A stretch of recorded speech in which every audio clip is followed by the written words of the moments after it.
Ohayo gozaimasu. Good morning mga ka-Ohayo. Ako po ay naglalaga po ng talbos ng kamote. Ayan, nakakuha po ako sa aking mini garden mga ka-Ohayo. At nahugasan ko na po siya. Ayan po, kumukulo na mga ka-Ohayo. Ito po ang aking uulamin ngayong tanghalian mga ka-Ohayo. Yummy po ito at healthy pa mga ka-Ohayo. Maganda po ito sa katawan mga ka-Ohayo. Healthy po ito.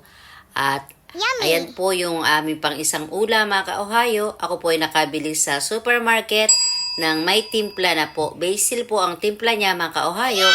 Tapos meron pong parang pamintang durog at asin at kung ano-ano pa po. Di ko po alam mga ka-Ohayo. Pero napakasarap po ng isda na ito.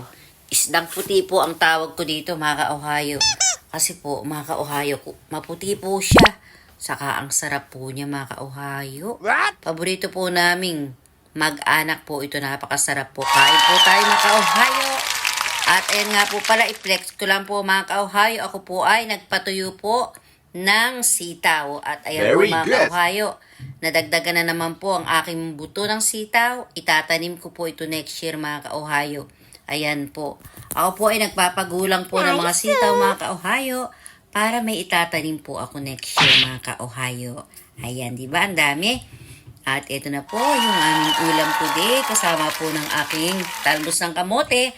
At ito rin po yung aking nakuha ng isang araw. Kamatis po at siling malalaki, siling green. Ayan po mga ka-Ohayo. Uulamin ko din po yan mamaya mga ka-Ohayo. Maraming salamat. Paalam.